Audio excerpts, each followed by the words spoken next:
뉴저지 버겐카운티 정부가 코로나19로 타격을 입은 소기업에 최대 2,500달러의 보조금을 지원하는 프로그램을 시작했습니다. 오늘 캐시 호컬 뉴욕 주지사가 주 저녁에 소아마비 바이러스 재난 비상사태를 선포하고 백신 접종을 강력 권고했습니다. 조 바이든 행정부가 영주권 승인을 제한하는 동적 부조 규정을 철회했습니다. 지난 5년 사이 뉴욕에서 다른 아시아 인구는 증가한 반면 한인 인구는 5% 이상 감소했고 무보험자 비율은 아시안 가운데 가장 높았습니다. 뉴욕시 퀸즈 플러싱에서 마약성 진통제를 판매해온 10대 소녀가 체포돼 충격을 주고 있습니다. 크레딧 카드 연평균 이자율이 18%까지 치솟았습니다.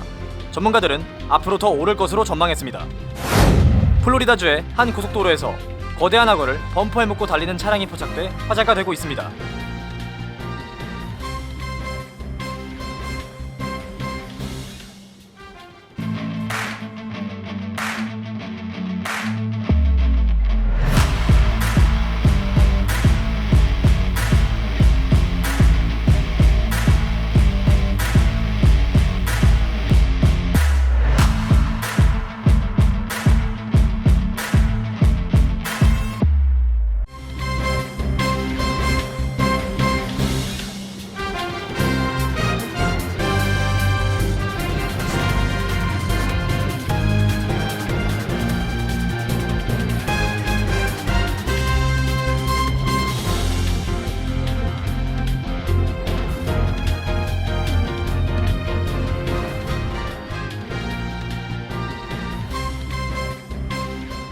여러분 안녕하십니까?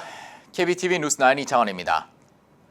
뉴저지 버긴 카운티 정부가 코로나19 사태로 매출에 타격을 입은 소기업들을 대상으로 최대 2,500달러를 보조하는 새로운 지원 프로그램을 발표하고 신청 접수를 시작했습니다. 자세한 내용 김은지 기자가 전합니다.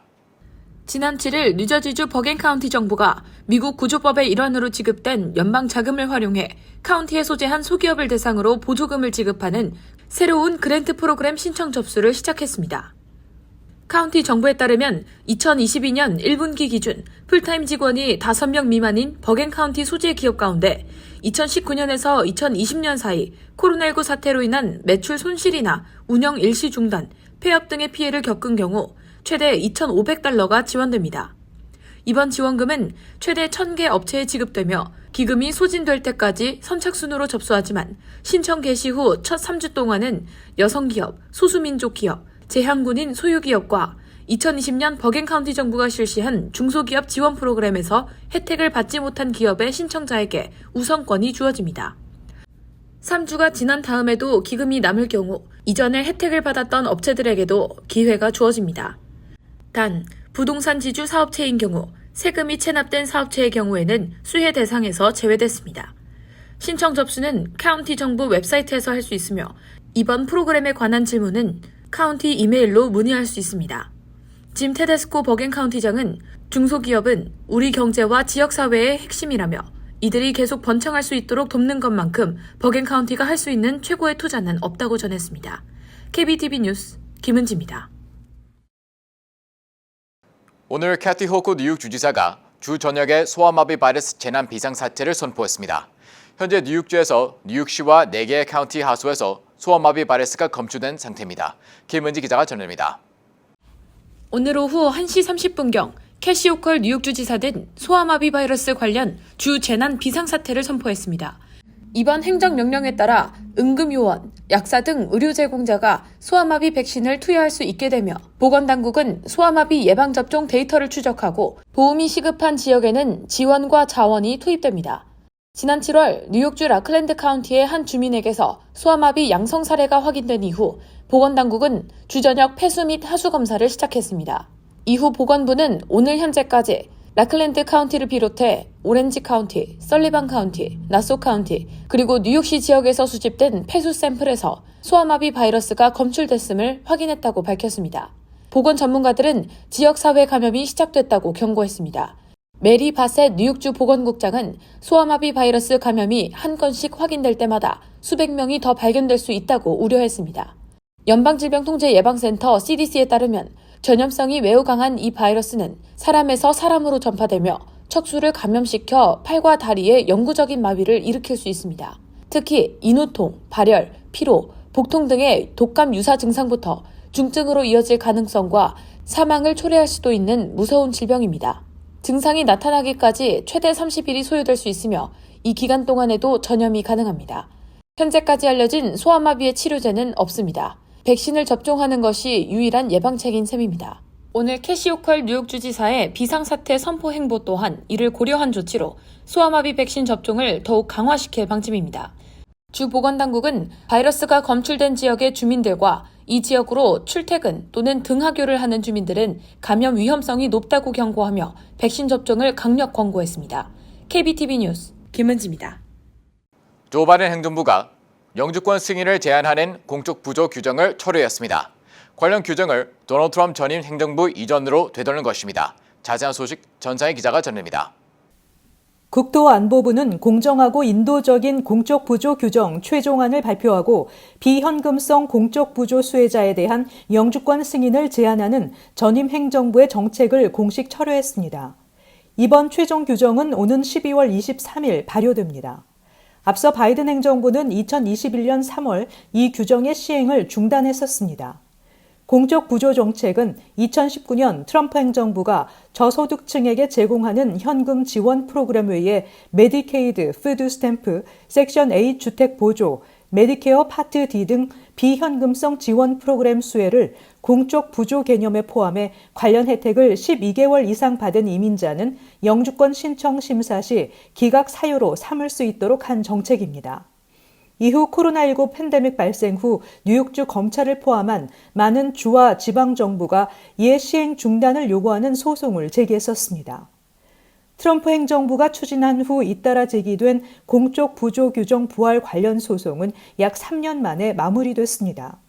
다만 이번 최종안에 따른 조치에도 저소득층 생계비 지원 프로그램 SSI 등 현금 지원을 받는 경우는 여전히 영주권 신청 시 기각 대상이 될 수 있습니다. 대신 비현금성 혜택에 해당하는 메디케이드, 어린이 건강보험, 푸드 스탬프, 섹션 A 주택 보조, 교통 바우처 등은 해당하지 않습니다. 또 스태포드 법에 따른 재난 지원, 팬데믹 구호, 텍스 크레딧, 정부 연금 등도 영주권 신청 시 기각 요인이 되지 않습니다. 앞서 조 바이든 대통령은 취임 후 행정명령을 통해 공적 부조 규정을 취소했지만 텍사스, 애리조나 등 공화당이 주도하는 14개 주정부가 지난해 11월 바이든의 행정명령이 합법적이지 않다며 재검토를 요청하는 소송을 제기한 바 있습니다. KBTV 뉴스 전상입니다. 지난 5년 사이 뉴욕에서 한인 인구가 5% 이상 감소했습니다. 한인은 감소했지만 중국, 베트남, 필리핀계는 5% 이상 늘었습니다. 홍찬호 기자의 보도입니다. 아시안 아메리칸 연맹이 공개한 뉴욕 거주 한국, 중국, 인도, 일본, 필리핀, 베트남 등 6개 민족별 인구 구성을 분석한 자료에 따르면 아시아는 늘고 있지만 한인은 감소하고 있는 것으로 나타났습니다. 2020년 뉴욕시에 거주하는 한인은 총 89,863명으로 2015년에 비해서 5.4% 감소했습니다. 뉴욕주 전체의 경우 한인 인구는 총 13만 9,805명으로 늘어났지만 역시 5년 전에 비해서는 4.4% 감소했습니다.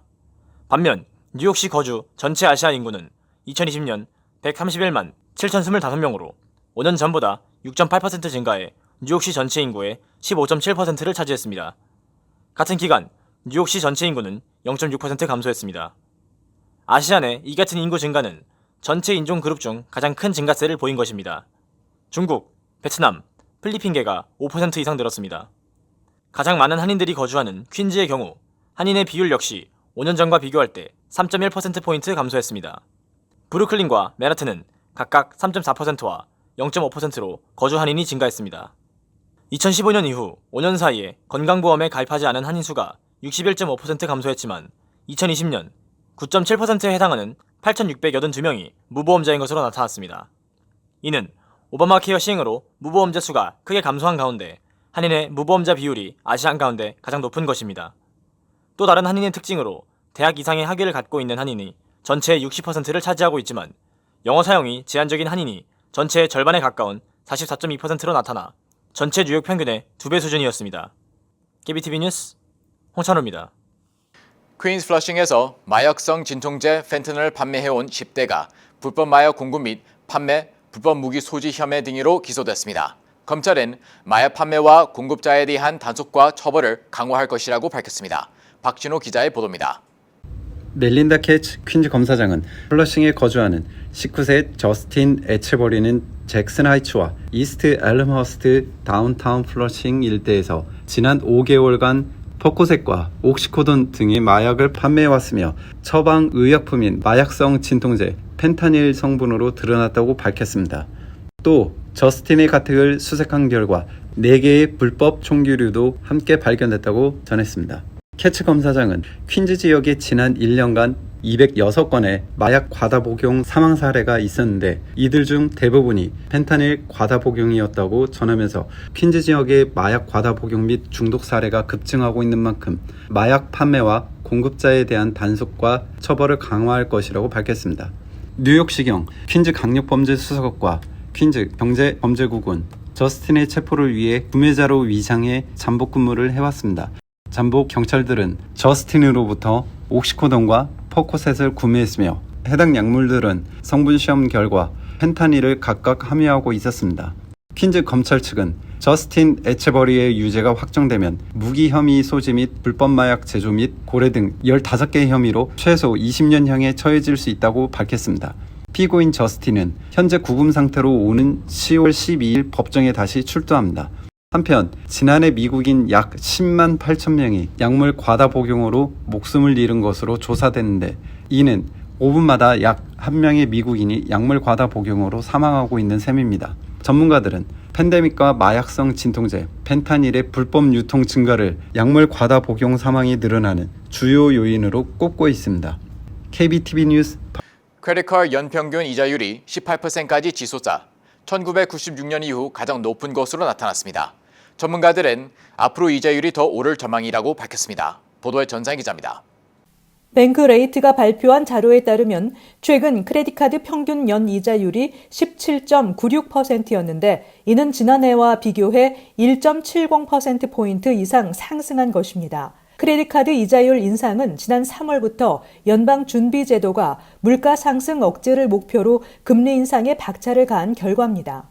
테드 로스먼 뱅크레이트 시니어 애널리스트는 연준의 금리 인상 결정은 크레딧카드 사용자에게 영향을 바로 미친다며 연방정부가 금리 인상을 멈추지 않을 것으로 보이며 따라서 크레딧카드 이자율은 앞으로 더 상승할 것이라고 내다봤습니다. 한편 이자율은 계속 오르는 상황이지만 크레딧카드에 의존하는 소비자는 더 늘고 있는 것으로 나타났습니다.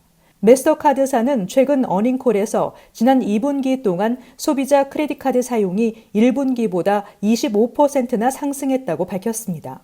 뱅크 오브 아메리카도 고객 중 가구당 연소득이 2만 달러 미만인 가정의 크레딧카드 사용이 증가했다는 통계를 발표한 바 있습니다. KBTV 뉴스 전상입니다. 플로리다주에서 10피트가 넘는 악어를 차량 뒤 범퍼에 묶고 달리는 차량이 포착돼 화제를 모으고 있습니다. 김은지 기자의 보도입니다. 악어가 고속도로에서 차량 통행을 방해하거나 가끔 거주지에 출몰하는 경우는 있었어도 이런 경우는 처음 보고됐습니다. 지난 7일 현지 언론에 따르면 플로리다주 고속도로를 달리던 한 여행객이 해당 광경을 보고 놀라 찍은 사진을 페이스북에 올렸습니다. 사진에는 차량 뒷번호판 아래에 밧줄로 고정돼 있는 악어가 포착됐는데 입에서부터 몸통 쪽으로 말린 꼬리와 함께 밧줄로 묶여 있었고 기절한 듯 고개가 처진 상태였습니다. 10피트가 넘는 길이의 악어가 아직 살아있다면 갑자기 공격성을 띨 수도 있고 냄새도 많이 나는 탓에 이렇게 차량 바깥쪽에 고정할 수밖에 없었던 것으로 추정됩니다. 악어를 매단 차량은 고속도로에서 시속 112km로 달리고 있었습니다. 교통 책임자로 일하고 있는 크레스는 30년 동안 플로리다주에 살면서 악어를 몇 번 보긴 했지만 대낮 고속도로에서 악어를 보게 될 줄은 몰랐다고 전했습니다. 이어 다른 운전자들도 모두 사진을 찍고 있었고 가까이 가서 봤을 때 실제 악어였다고 덧붙였습니다. 플로리다주는 130만 마리에 달하는 악어 개체수 통제를 위해 매년 약 7천 마리의 악어 사냥 허가증을 발급하고 있습니다. 이 운전자 또한 사냥이 허가된 오는 11월까지 기간에 사냥을 나선 것으로 보인다고 설명했습니다. KBTV 뉴스 김은지입니다. 프린스턴대의 정책은 우수한 학생을 유치하려고 경쟁하는 다른 명문대에도 영향을 미칠 가능성이 큽니다. 뉴욕시 학생들에게 무료 교통편 제공을 위해 발급되는 메트로카드의 이용 시간과 이를 어겼을 시 부과되는 벌금을 없애는 내용의 법안이 발의됐습니다.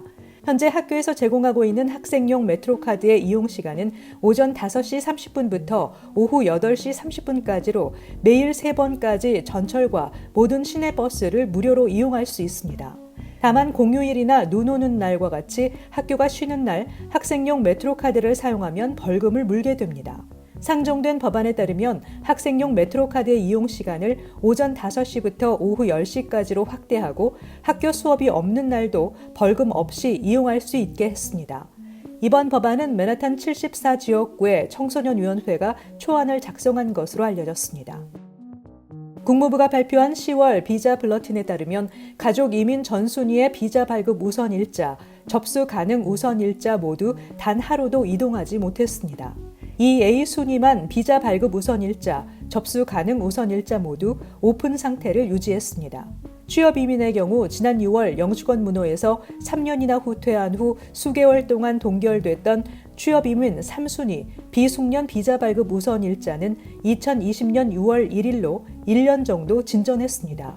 하지만 오픈 상태였던 취업 이민 3순위 비숙련 접수 가능 우선 일자의 문호가 2022년 9월 8일로 닫혔습니다.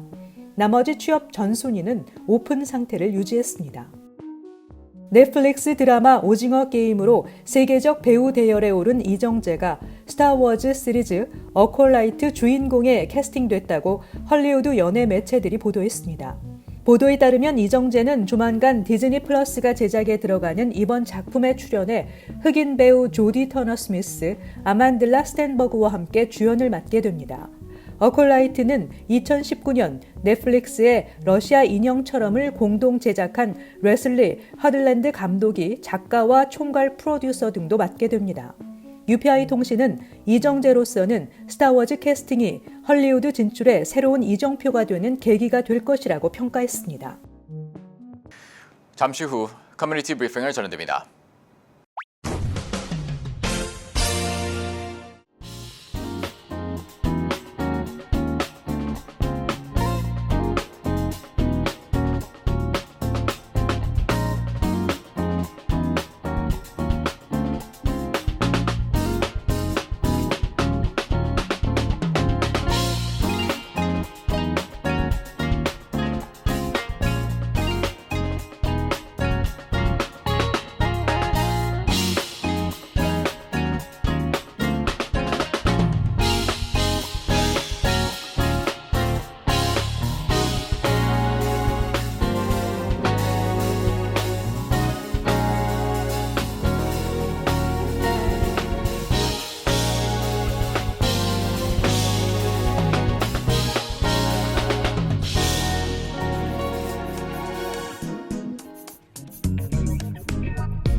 이어서 환율과 증시 전해드립니다.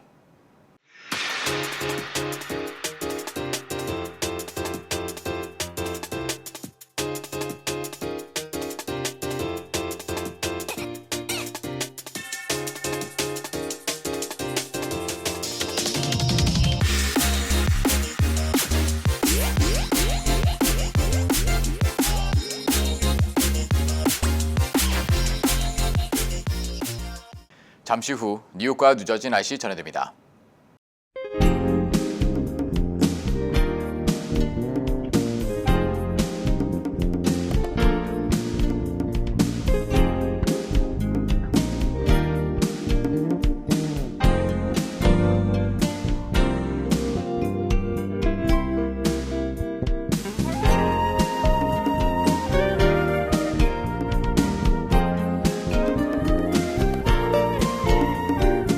KBTV 뉴스9 마칩니다. 오늘도 시청해주셔서 감사합니다. 편안한 밤 보내시 바랍니다.